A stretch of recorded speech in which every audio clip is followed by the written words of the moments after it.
열왕기상 8장 54절에서 66절까지 말씀을 교독합니다.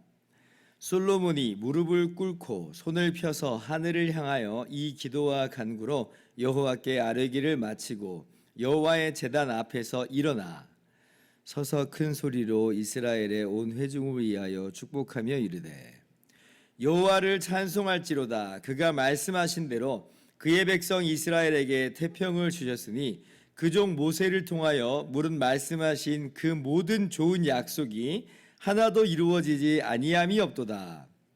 우리 하나님 여호와께서 우리 조상들과 함께 계시던 것 같이 우리와 함께 계시옵고 우리를 떠나지 마시오며 버리지 마시옵고 우리의 마음을 주께로 향하여 그의 모든 길로 행하게 하시오며 우리 조상들에게 명령하신 계명과 법도와 율례를 지키게 하시기를 원하오며 여호와 앞에서 내가 간구한 이 말씀이 주야로 우리 하나님 여호와께 가까이 있게 하시옵고 또 주의 종의 일과 주의 백성 이스라엘의 일을 날마다 필요한 대로 돌아보사 이에 세상 만민에게 여호와께서만 하나님이시고 그 외에는 없는 줄을 알게 하시기를 원하노라.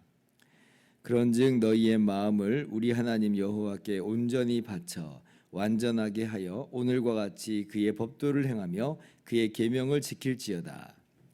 이에 왕과 및 왕과 함께한 이스라엘이 다 여호와 앞에 희생제물을 드리니라. 솔로몬이 화목제에 희생제물을 드렸으니 곧 여호와께 드린 소가 22,000마리요 양이 12만 마리라. 이와 같이 왕과 모든 이스라엘 자손이 여호와의 성전에 봉헌식을 행하였는데 그날의 왕이 여호와의 성전 앞들 가운데를 거룩히 구별하고 거기서 번제와 소제와 감사제물에 기름을 드렸으니 이는 여호와의 앞 놋제단이 작으므로 번제물과 소제물과 화목제의 기름을 다 용납할 수 없습니다. 그때에 솔로몬이 7일과 7일 도합 14일간을 우리 하나님 여호와 앞에서 절기로 지켰는데 하맛 어귀에서부터 애굽 강까지의 온 이스라엘의 큰 회중이 모여 그와 함께 하였더니 같이요. 여덟째 날에 솔로몬이 백성을 돌려보내매 백성이 왕을 위하여 축복하고 자기 장막으로 돌아가는데 여호와께서 그의 종 다윗과 그의 백성 이스라엘에게 베푸신 모든 은혜로 말미암아 기뻐하며 마음에 즐거워하였더라. 아멘. 할렐루야. 하나님의 크신 은혜와 평강이 오늘도 변함없이 여러분 가운데 가득 넘치기를 주님의 이름으로 축원합니다.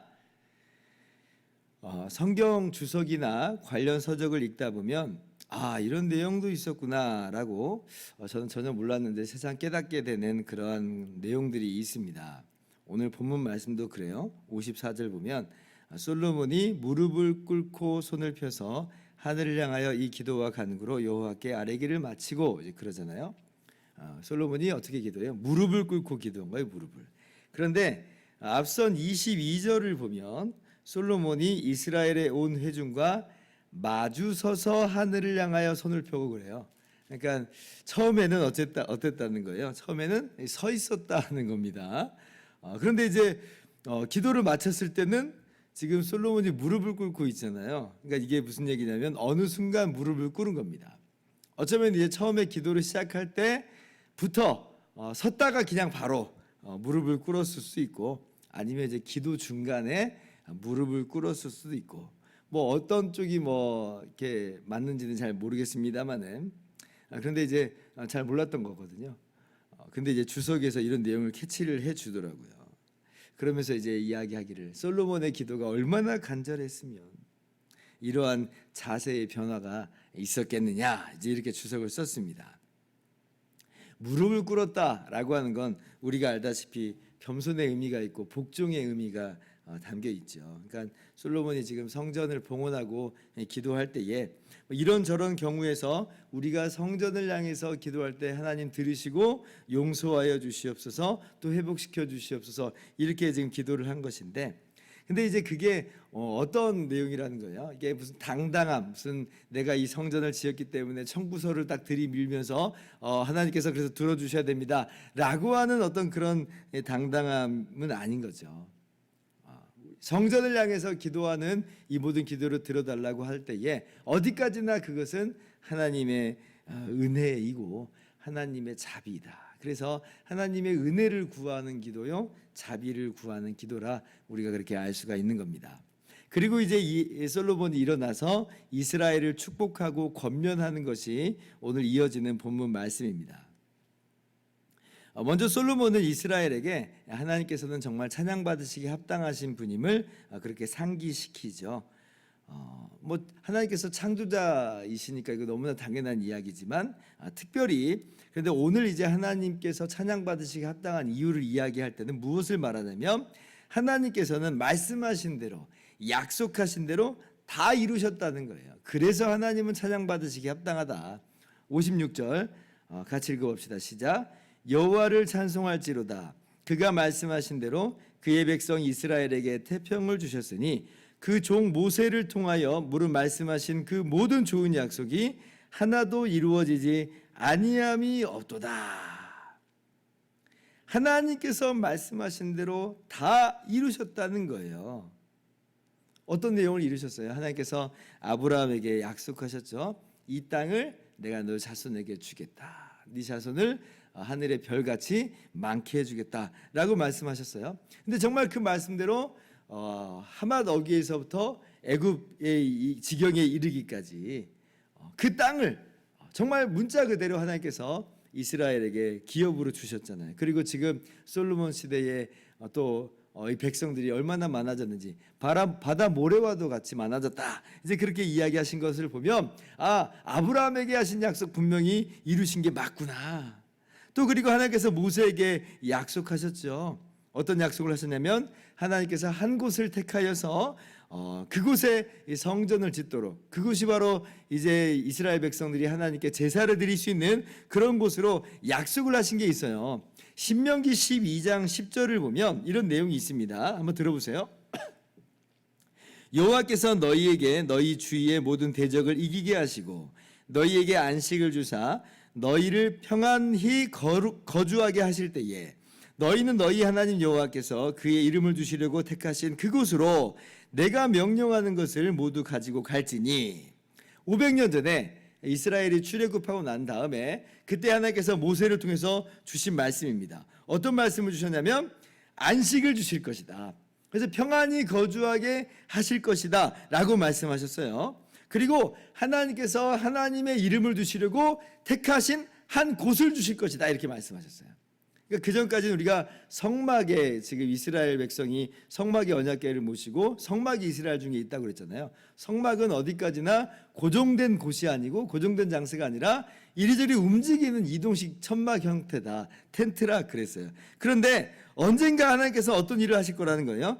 그의 이름을 두시려고 택하신 곳이 있다는 거예요. 그의 이름을 두시려고 택하는 곳이 있다. 근데 정말 이 말씀이 그대로 이 성취되잖아요. 500년이 지난 이때 이 솔로몬 시대에 태평 성대가 이루어졌습니다. 전쟁이 없어요. 평안하게 거주하게 하셨어요. 그리고 하나님께서 예루살렘을 택하셔서 그곳에 성전을 짓게 하셔요. 그래서 성전이 지금 오늘날과 같이 이렇게 완공되게 된 겁니다. 거기서 이제 제사를 드릴 수 있게 된 것이에요. 그러니 하나님께서 이 약속하신 이 모든 말씀이 다 이루어진 걸 보니까 하나님 정말 신실하신 하나님이구나.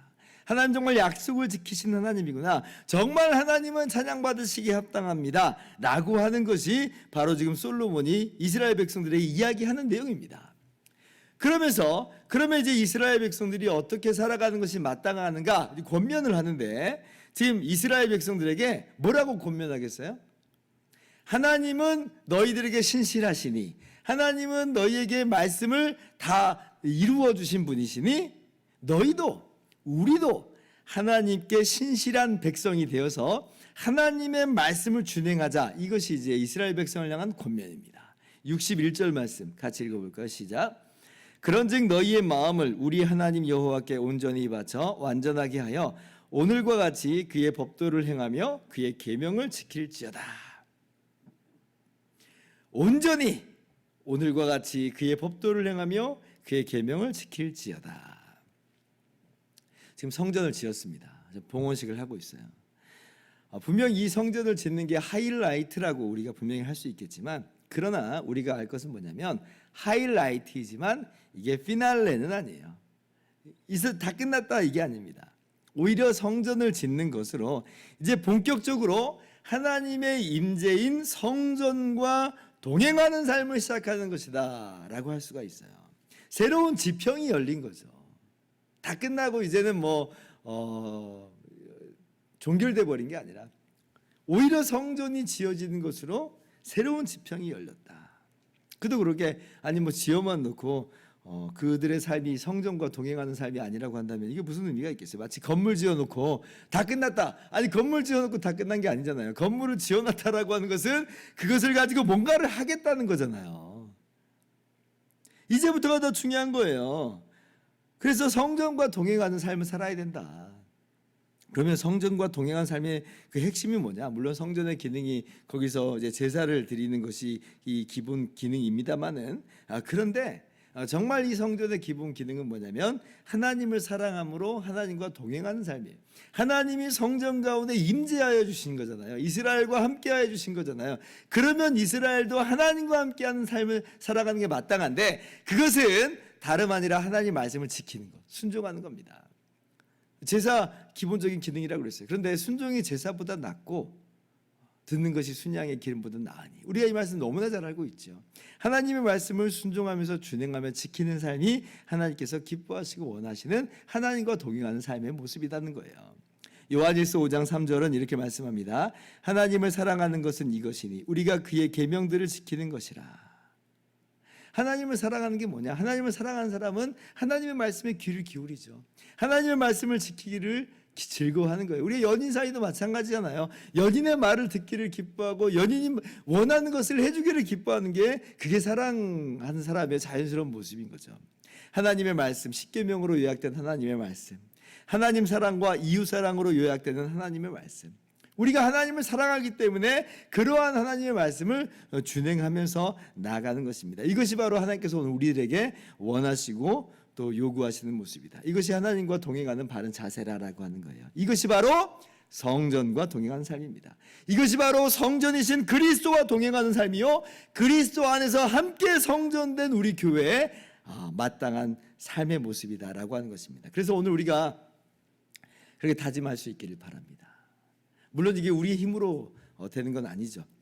그런데 성령께서 우리 안에 함께 하셔서 우리를 도우세요. 우리를 도우세요. 솔로몬이 그렇게 기도하잖아요.